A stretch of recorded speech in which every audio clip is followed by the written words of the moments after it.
Hello दोस्तों, मैं राहुल। स्वागत है आप सभी का maths by Rahul SO channel पे। आज मैं लेके आया हूँ एसएससी सीजीएल 2025 के प्री में पूछे गए ट्रिपल एसीओ के कुछ बहुत ही बेहतरीन सवाल, जिनको मैं एक बिल्कुल यूनिक और लॉजिकल अप्रोच से सॉल्व करने वाला हूँ। और मैं 99% श्योर हूँ कि आपने इस तरह का मेथड पहले कभी नहीं देखा होगा। तो आइए बिना देरी के शुरू करते हैं। और यदि आपको मेरा ये एफर्ट पसंद आ रहा है और इससे फायदा हो रहा है तो वीडियो को लाइक जरूर कीजिए, चैनल को सब्सक्राइब कीजिए, ताकि मैं आपके लिए ऐसी यूनिक और एग्जाम ओरिएंटेड वीडियोस ला सकूं। आइए सवाल देखते हैं। सवाल यह है कि एक थैले में लाल, नीली और हरी कंचों की संख्या का अनुपात 3:4:6 है। यदि थैले में 20 लाल कंचे, 15 नीले कंचे और कुछ हरे कंचे और जोड़ दिए जाएं, तो लाल, नीले और हरे कंचों की संख्या का अनुपात 4:5:7 हो जाता है। आपसे पूछ रहा है कि थैले में जोड़े गए हरे कंचों की संख्या क्या थी। देखिए, मान लेते हैं कि पहले जो हमारे कंचे थे लाल, नीले और हरे, वो 3x, 4x और 6x थे।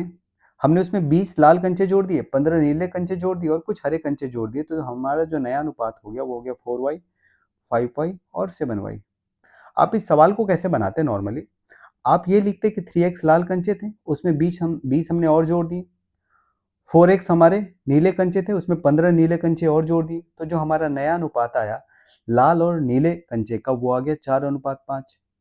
यहाँ से आप x की वैल्यू निकालते हैं, यहाँ पुट करते हैं, फिर आप उसमें 20 लाल कंचे, 15 नीले कंचे जोड़ते हैं, फिर y की वैल्यू निकालते हैं, फिर आप ये पता करते हैं कि कितने हरे कंचे हमने ऐड किए थे, 6x - 7y निकालते हैं। लेकिन आपको इतना करने की जरूरत नहीं थी। आप इस सवाल को सिंपली जैसा बोल रहा है वैसे आप जैसे ही लिखते हैं, आपको इसका आंसर दिख जाता। जैसे कि सवाल में बोला है कि 3x हमारे पास लाल कंचे थे, मैंने यहाँ 3x लिख लिया। उसमें हमने 20 लाल कंचे और जोड़े, तो जो हमें लाल कंचे मिल गए वो मिल गए 4y। अगला लाइन बोल रहा है कि 4x हमारे नीले कंचे थे, उसमें हमने 15 नीले कंचे और जोड़े, तो जो हमें कंचे मिले वो 5y मिल गए। ठीक है। आपसे पूछ रहा है कि यदि 6x हमारे पास हरे कंचे थे, उसमें हम कितने और कंचे जोड़ें कि हमें जो टोटल 7y कंचे मिल जाए। 7y हरे कंचे, मतलब यहाँ पे क्या आएगा, यहाँ पे हम क्या ऐड करें, 6x हरे कंचे में ऐसा क्या ऐड करें कि 7y हरे कंचे मिल जाए। सवाल ये है। इस सवाल को आप एक लाइन में बना सकते हैं, इवन वर्बली भी बना सकते हैं, बस आपको एक बात पता होना चाहिए था। ठीक है। मैं एक दूसरी बात बता रहा हूँ सवाल से हटके, शायद आप लोगों को ये बात पता होगी, यदि पता नहीं है तो जान लीजिए, बहुत जरूरी चीज है ये। कि यदि कोई नंबर 3 का मल्टीपल है, मान लेते हैं 3x, ये नंबर 3 का मल्टीपल है, इसमें आप जब कुछ जोड़ें या कुछ भी घटाएं, ठीक है, और आपको जो नंबर मिले, जो रिजल्ट मिले, वो भी 3 का मल्टीपल रहा हो। ठीक। आपके पास एक नंबर था 3 का मल्टीपल, उसमें आपने कुछ जोड़ा या कुछ घटाया और आपको जो रिजल्ट मिला वो भी 3 का मल्टीपल मिला, तो इसका मतलब ये होगा कि आपने जो जोड़ा है या घटाया है वो भी 3 का मल्टीपल रहा होगा। ये 100% होगा। ठीक है, वो भी 3 का ही मल्टीपल रहा होगा। और ये सिर्फ 3 के मल्टीपल के साथ नहीं, आप किसी भी नंबर के मल्टीपल के साथ देख सकते हैं। यदि 4 का कोई मल्टीपल नंबर है, उसमें आपने कुछ जोड़ा या कुछ घटाया और जो रिजल्ट मिला वो भी 4 का मल्टीपल मिला, तो इसका मतलब 100% ये है कि आपने उसमें जो भी जोड़ा या जो भी घटाया वो 4 का मल्टीपल रहा होगा। ठीक है। यदि ये छोटी सी बात आपको पता है तो आप इस सवाल को बिना पेन उठाए बना सकते थे।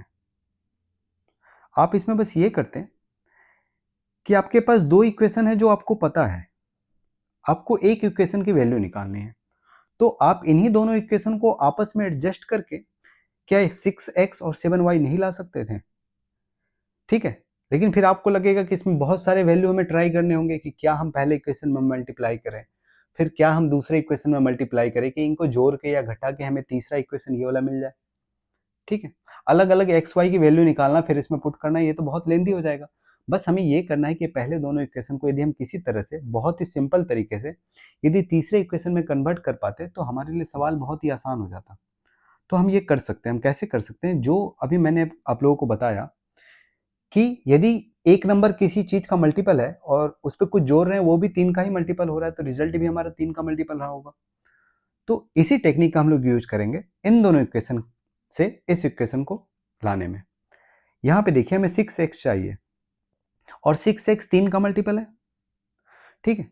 और इन्हीं दोनों को इक्वेशन का यूज करना है, ठीक है। इन दोनों को जब जोड़िएगा तो जोड़ने पे तो ये तो ऑलरेडी 7x हो जा रहे हैं और हमें 6x चाहिए, तो जोड़ना तो है नहीं, घटाना ही होगा कुछ, ये भी क्लियर है। तो मैं ये करता हूं कि यहाँ पे 6x है, हमें 6x चाहिए, और एक नंबर जिसमें हम लोग जोड़ या घटा रहे हैं वो 3 का मल्टीपल है, यहाँ जो हमें चाहिए वो भी 3 का मल्टीपल है, तो इसको भी 3 का मल्टीपल बनाना होगा ना, ठीक है। क्लियर है। इस इक्वेशन को मैं यदि ऊपर लिखूंगा तो ज़्यादा आप लोगों को समझ में आएगा, इसको मैं ऊपर लिख लेता हूँ, ठीक है।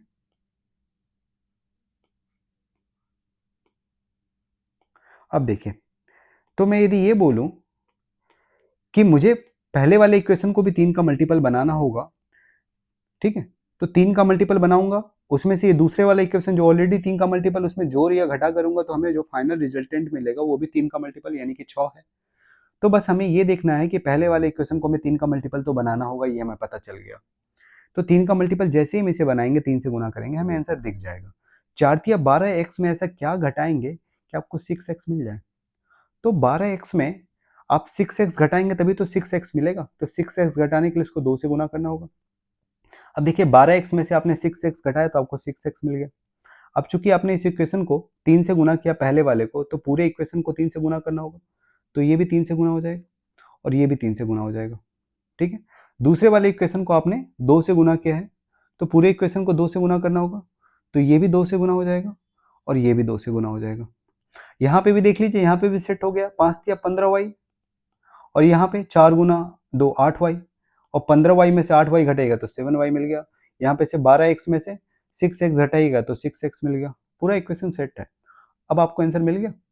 आंसर ये होगा कि 15 या 45 में से जब आप 20 गुना 2 40 घटाएंगे तो कितना आएगा, 5। Option number B. क्लियर है। यदि नहीं क्लियर है तो सवाल को फिर से बैक कीजिए वीडियो को और देखिए, आप लोगों को समझ में आ जाएगा। आइए इसी टाइप के दूसरे सवाल पे जो सीजल प्री 2025 के प्री में ही पूछा गया था, एक और सवाल लेते हैं। हालांकि 3-4 सवाल शायद ऐसे पूछे गए थे, अभी मेरे पास 2 ही सवाल है। बाकी सवालों पे आप ट्राई कीजिए, और जरूरी नहीं है कि 3 का ही मल्टीपल होगा, हो सकता है 4 का मल्टीपल, 5 का भी मल्टीपल हो जाए, ठीक है। आइए अगले सवाल पे। इसमें बोल रहा है कि 3 साझेदार हैं पी, क्यू और आर के प्रारंभिक निवेशों का अनुपात 6:7:9 है। एक वर्ष के बाद पी अपने निवेश में से 30,000 और क्यू 25,000 और आर कुछ राशि और जोड़ता है। इसके बाद उनके निवेशों का नया अनुपात 8:9:11 हो जाता है। तो पूछ रहा है कि साझेदार आर द्वारा जोड़ी गई राशि क्या थी। सेम टाइप से इस सवाल को करेंगे। हमारे पास है क्या, यदि मान ली कि उनके पास जो शुरुआत में जो उन्होंने इन्वेस्ट किया था वो 6x 7x और 9x था, और बाद में क्या हो गया 8y 9y और 11y, ठीक है। सेम तरह से इस सवाल को बनाते हैं हम ये मान लेते हैं कि 6x यदि उसका इनिशियल इन्वेस्टमेंट था पी का, उसमें उसने 30,000 जोड़ दिया, ठीक है। तो जो नया इन्वेस्टमेंट हो गया उसका वो हो गया 8y, ये दिया हुआ है। 7x था क्यू का इन्वेस्टमेंट, उसमें उसने 25,000 और जोड़ दिया, ठीक है। तो जो नया इन्वेस्टमेंट हो गया वो हो गया 9y। अब पूछ रहा है आपसे सवाल कि 9x यदि r का इन्वेस्टमेंट था उसमें क्या जोड़ा जाए कि उसका नया इन्वेस्टमेंट 11y हो जाए, ठीक है। सेम टाइप से इस सवाल को बनाएंगे। यहाँ पे देखिए मैंने बताया है कि इन्हीं दोनों इक्वेशन को आपस में एडजस्ट करके मुझे 9x और 11y चाहिए ना। तो जैसे ही 9x का बात करेंगे हम, तो 9x यहाँ पे 3 का मल्टीपल है, 6x भी 3 का मल्टीपल है, तो 7x को भी पहले 3 का मल्टीपल बनाना होगा ना, तभी तो इन दोनों को ऐड करके या घटा के या जोड़ के हमें 9x मिलेगा, ठीक है। क्योंकि एक नंबर ऑलरेडी 3 का मल्टीपल है तो दूसरा भी 3 का मल्टीपल होना पड़ेगा, तभी तो रिजल्टेंट 3 का मल्टीपल मिलेगा, ठीक है। तो हम यहाँ पे क्या करेंगे, हम 7x को जैसे ही 3 का मल्टीपल बनाएंगे 7×21 करेंगे इसको, तो आपको आंसर दिख जाएगा कि ये 21x हुआ। आपको 9x चाहिए तो 21 में से 12x माइनस करना होगा ना, तो आप इसको 2 से गुना कीजिएगा। आपने इसको 2 से गुना किया तो पूरा इक्वेशन 2 से गुना हो जाएगा।